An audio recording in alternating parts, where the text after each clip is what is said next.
de l'Ouest. Une attention particulière sera portée au partenariat avec les pays voisins pour l'exploitation des ressources et la mutualisation des expériences. À cet effet, nous mettrons sur pied dès 2025 une agence en charge de la mobilisation des experts et volontaires sénégalais au service du développement en Afrique, tout en facilitant l'accueil d'étudiants et de stagiaires africains et internationaux au Sénégal, et le placement en position de stage des cadres sénégalais dans les pays amis et frères. Il en sera de même sur le plan monétaire, où nous poursuivrons les discussions pour que la monnaie soit plus en adéquation avec les besoins de l'économie régionale. Quant à nos compatriotes de la diaspora, je salue une fois de plus leur apport inestimable à l'œuvre de construction nationale. Le gouvernement lancera un vaste programme de recensement des Sénégalais de l'extérieur pour mieux valoriser leur potentiel grâce à des programmes adaptés. Dans cette perspective, nous mettrons en place une haute autorité de la diaspora, un organe consultatif rattaché à la primature pour conseiller le gouvernement sur les questions touchant aux Sénégalais de l'étranger. Les associations de la diaspora les plus représentatives y seront représentées et la durée de validité du passeport sera étendue à 10 ans.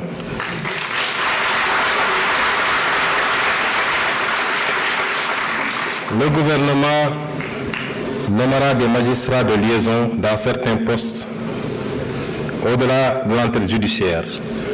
Le magistrat de liaison prodiguera des conseils juridiques aux compatriotes tout en les aidant dans les procédures judiciaires. En outre, nous entendons créer les conditions de mise en place d'une banque de la diaspora.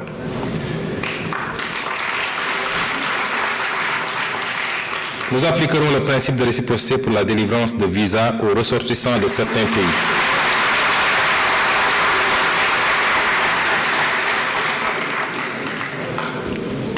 Nous appliquerons le principe de réciprocité pour la délivrance de visas aux ressortissants de certains pays qui l'exigent à nos ressortissants.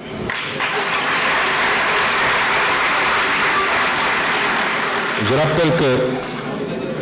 rappelle que si la suppression de la procédure des visas biométriques payants est entrée en vigueur le 1er mai 2015, les textes législatifs et réglementaires l'instituant n'ont pas été abrogés subséquemment. Il s'agit dès lors, tenant compte de l'expérience précédente, de bien en cerner les faiblesses avant toute décision, notamment celles liées aux impacts éventuels sur le tourisme, les lenteurs dans la délivrance des visas, ajoutées à la disponibilité des moyens matériels humains dans les aéroports et postes frontaliers terrestres du Sénégal. D'ores et déjà, nous engagerons des discussions avec les pays relevant des catégories B et C afin d'exiger en retour le visa gratuit pour les ressortissants sénégalais sur la base du principe de réciprocité. Nous ouvrirons également des discussions avec des pays dont les procédures de traitement des demandes de visa pour les ressortissants sénégalais portent préjudice à nos compatriotes. Pour mieux comprendre les procédures d'accès aux plateformes de prise de rendez-vous, la tarification des frais exigibles pour le traitement des demandes, les procédures de vérification d'autoidentification,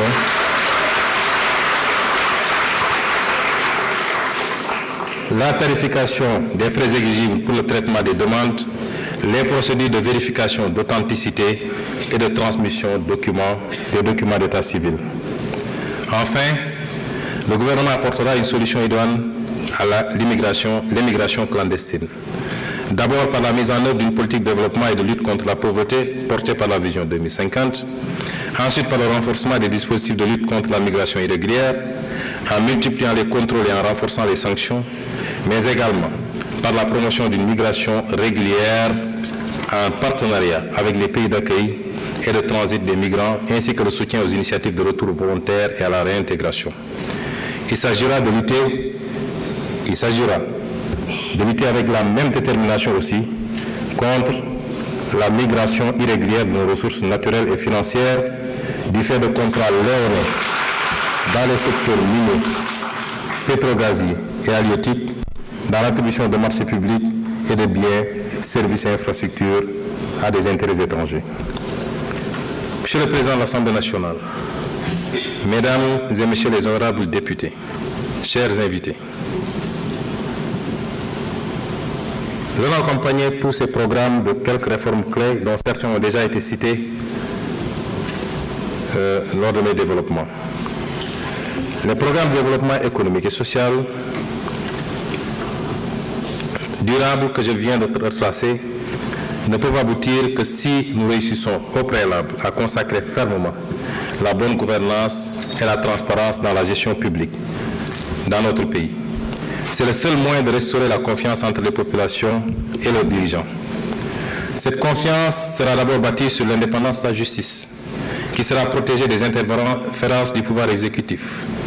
Le système judiciaire occupera la place qui aurait toujours dû être la sienne à l'avant-garde du combat contre la corruption, contre le détournement de deniers publics et pour la protection des droits des citoyens. Nous nous appuierons sur les conclusions consensuelles tirées des assises de la justice pour engager très bientôt les réformes à apporter à notre système judiciaire. La participation accueillie des citoyens dans la gestion publique par la matérialisation d'une véritable démocratie participative au niveau central comme au niveau local renforcera également l'adhésion des citoyens aux institutions de la République. Une loi d'accès à l'information publique conférera aux citoyens le droit d'exiger toute information publique aux représentants de l'État sous certaines conditions et toutes les administrations avec autonomie de gestion, notamment les agences publiques, devront publier annuellement un rapport de bilan de gestion accessible au grand public. Les rapports d'audit de la Cour des comptes seront également mis à disposition du public dès leur présentation au président de la République pour enrichir le débat démocratique par la connaissance de faits avérés relativement aux modalités de la gestion publique. Une charte des libertés et de la démocratie sera adoptée pour renforcer les droits et libertés. Ainsi, les principes fondamentaux de fonctionnement des institutions et les principes généraux du système électoral. Ce dernier sera amélioré dans le sens d'une crédibilité renforcée pour refléter les choix démocratiques sans interférence, ainsi que d'une meilleure inclusivité en intégrant automatiquement, par exemple, tous les citoyens de plus de 18 ans dans le fichier électoral lorsqu'ils se verront établir une carte nationale d'identité. Les corps de contrôle seront renforcés et autonomisés budgétairement, ainsi que dans la définition et l'exécution de leur mission de contrôle. Un pouvoir de saisine directe du procureur leur sera octroyé et, en cas de carence ou de lenteur de ce dernier, de transmission directe de rapports d'audit au juge. C'est le lieu d'annoncer la réforme prochaine de la loi organique sur la Cour des comptes dans le sens du renforcement de son efficacité. L'audit des finances publiques a révélé de graves dysfonctionnements dans le dispositif de gestion budgétaire, comptable et financière. Le moment est venu d'engager des réformes de fond. Ce prérequis est nécessaire au déploiement du programme de rationalisation des dépenses dans le sens d'élargir les marges budgétaires et d'améliorer les impacts économiques et sociaux de la dépense publique. Le souci de transparence dicte une revue organisationnelle des systèmes comptables et budgétaires afin d'assurer l'intégrité et la fiabilité de l'information financière indispensable à la prise de décision, à la confiance de nos concitoyens et de nos partenaires au développement. Désormais, les services statistiques des ministères seront fonctionnellement rattachés à l'Agence nationale de la statistique et de la démographie, l'ANSD. Nous engagerons une réforme foncière et une planification territoriale rigoureuse afin de valoriser les terres agricoles, de sécuriser les droits des producteurs et de protéger les espaces agricoles contre l'urbanisation non planifiée et l'exploitation minière à grande échelle, favorisant ainsi les investissements agricoles à long terme sur les parcelles.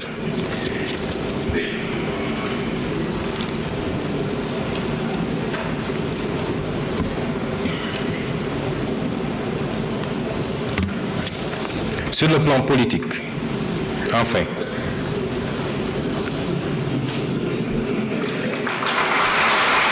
ça me permet de voir.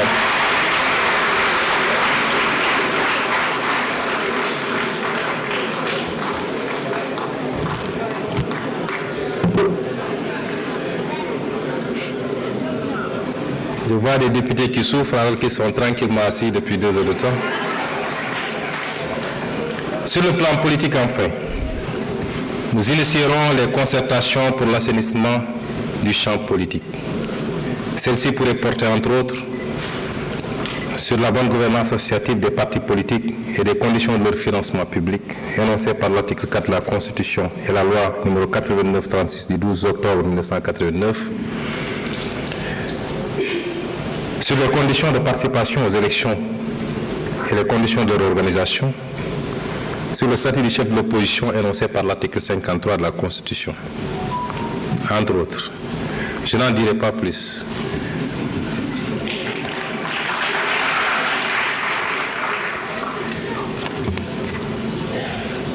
Pour conclure, Monsieur le Président de l'Assemblée nationale, Mesdames et Messieurs les honorables députés, la réussite de cet agenda national de transformation Sénégal 2050, qui est décliné en un master plan décennal 2025-2034, est planifié dans les programmes, projets et réformes sur la période 2025-2029 et dont je viens de vous exposer les grandes lignes, repose sur une gouvernance agile et responsable, pilotée par un conseil présidentiel et appuyé par une structure de supervision et d'appui logée à la primature, chargée de coordonner et de suivre la mise en œuvre des projets. Des contrats de performance formaliseront les engagements entre les ministères, les collectivités territoriales et les autres acteurs, avec des mécanismes rigoureux de suivi et de redevabilité. Je vous réaffirme la détermination du gouvernement à réussir le tournant crucial de notre histoire. Nous procéderons non seulement aux réformes nécessaires pour mettre le pays sur les rails du développement, mais nous irons désormais vers une mise en œuvre globale et coordonnée de chaque programme, avec des objectifs clairs, des indicateurs d'effet et des indicateurs d'impact précis qui montreront